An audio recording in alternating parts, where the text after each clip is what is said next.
Ao iniciarmos nossa jornada, adentramos o reino do desconhecido, explorando as práticas ocultas como bruxaria e espiritismo.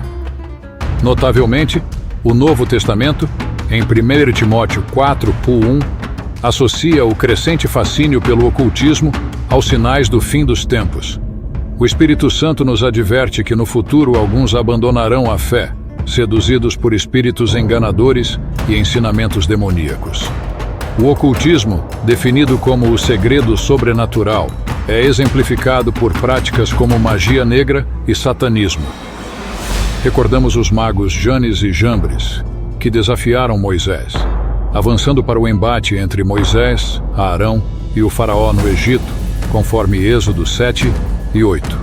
Moisés e Arão, enviados por Deus, demandaram a libertação dos israelitas, validando sua missão através de milagres. Moisés, renomado por seus feitos miraculosos, destacou-se em poder e autoridade, estabelecendo um legado até a vinda de Jesus Cristo, o Messias.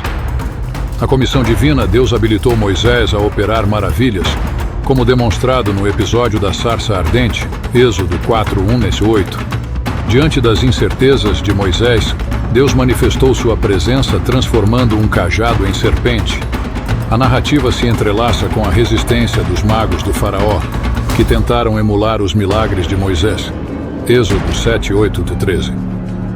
Contudo, foram superados pela soberania divina. Moisés prosseguiu com sua missão divina, realizando milagres perante o faraó, enquanto os magos egípcios, apesar de suas tentativas, não puderam igualar o poder de Deus. Na saga épica do confronto entre Moisés e os magos egípcios, testemunhamos uma luta sobrenatural, desdobrando-se no palco da história. A primeira praga, que transformou as águas do Nilo em sangue, desencadeou uma cadeia de calamidades para o Egito. Os magos, com suas habilidades ocultas, conseguiram replicar este fenômeno, mas, em um ato de pura insensatez, optaram por intensificar a maldição em vez de revertê-la, exacerbando assim o sofrimento do povo. A magia, longe de buscar aliviar a dor, visava apenas exaltar sua própria relevância. A narrativa nos mostra que, apesar dos esforços dos magos, eles falharam em reproduzir a segunda praga, reconhecendo finalmente o poder sobrenatural de Deus manifestado através de Moisés. A resistência dos magos diante da onipotência divina ressalta a futilidade do ocultismo diante da majestade de Deus. Mesmo que as forças das trevas possam imitar milagres, a supremacia de Deus é incontestável. A história nos convida a refletir sobre a eterna batalha entre a luz divina e as sombras do mal. Ao considerarmos o contexto mais amplo, encontramos uma conexão fascinante com as profecias dos últimos dias. A habilidade de realizar feitos milagrosos por meio das trevas e a disposição de aceitá-los como verdadeiros são sinais proféticos mencionados nas Escrituras. Em Apocalipse 13:13-15, testemunhamos a descrição de eventos sobrenaturais que enganam as massas, prenunciando tempos de tribulação. O apóstolo Paulo, ao discutir os sinais dos últimos dias, em 2 Timóteo 3:1-9, destaca características que ressoam em nossa sociedade atual, alertando sobre a decadência moral, o narcisismo e o abandono da verdade. Esses elementos ecoam até hoje. A reflexão profética nos chama a discernir os sinais dos tempos, mantendo-nos vigilantes diante dos desafios espirituais. Paulo nos exorta a nos afastarmos daqueles que ostentam uma aparência de piedade, mas negam seu poder.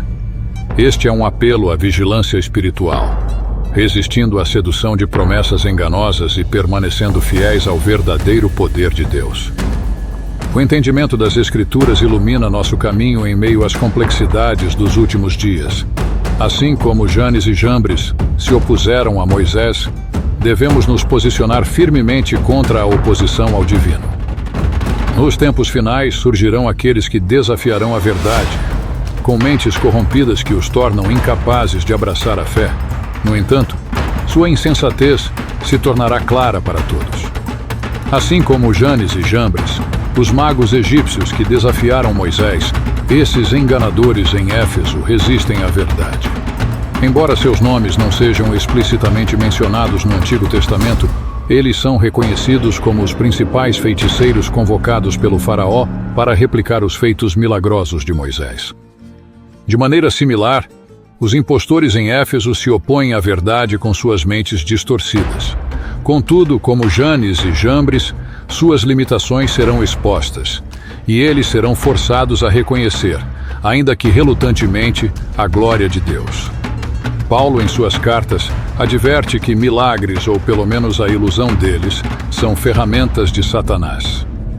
Em 2 Tessalonicenses 2, 9 e 10, ele alerta sobre o engano através de sinais e prodígios falsos, ressaltando que tais manifestações não são garantia de veracidade.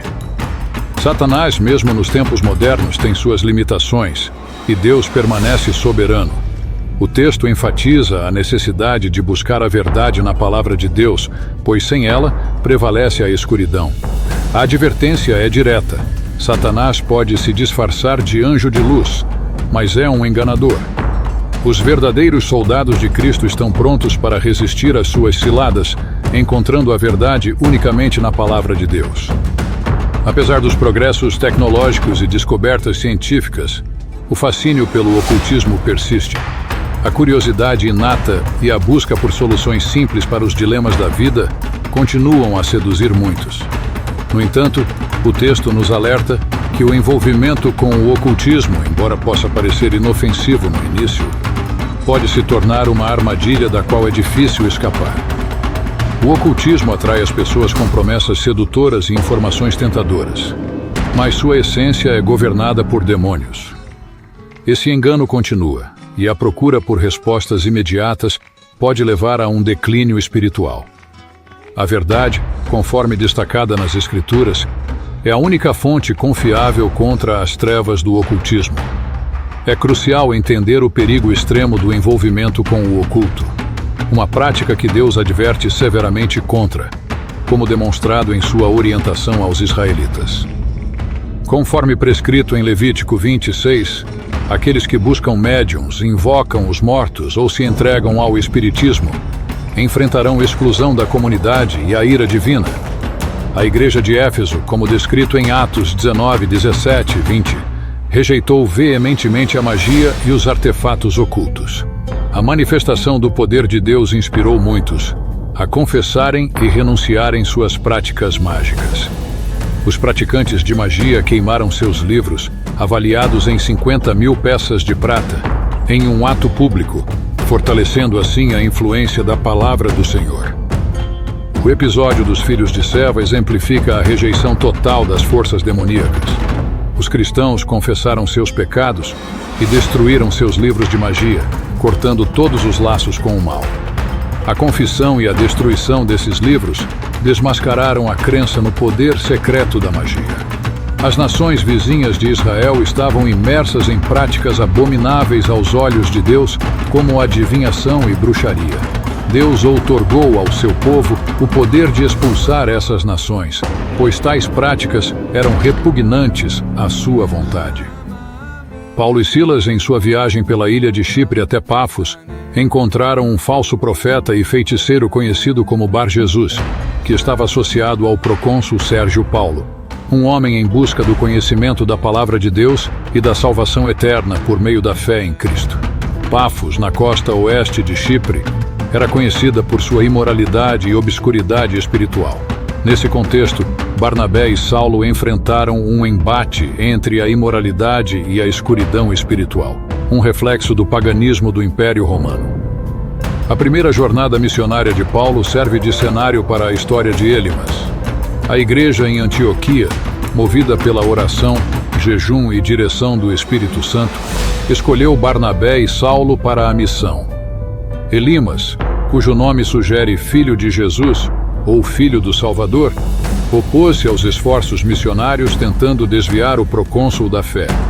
Saulo, também conhecido como Paulo, cheio do Espírito Santo, confrontou Elimas com autoridade, denunciando sua natureza enganosa e o chamando de filho do diabo e inimigo da justiça. Por meio de discernimento espiritual, Paulo pronunciou um julgamento divino sobre Elimas, deixando-o temporariamente cego, um milagre que reafirmou a soberania de Deus. Ao cegar temporariamente Elimas, Paulo conduziu o procônsul à fé, evidenciando o poder divino.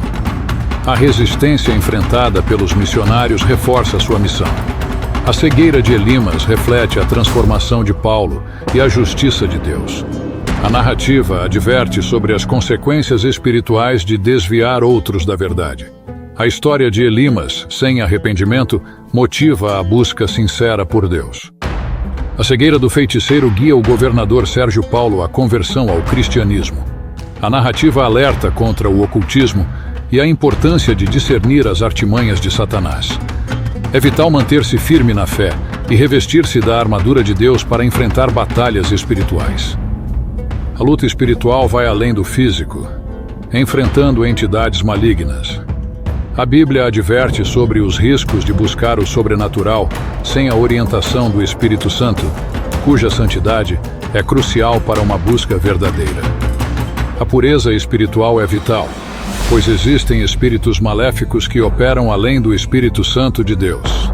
Práticas como adivinhação e feitiçaria, que buscam conhecimento do futuro por meios sobrenaturais, são condenadas, pois podem levar a sérios problemas.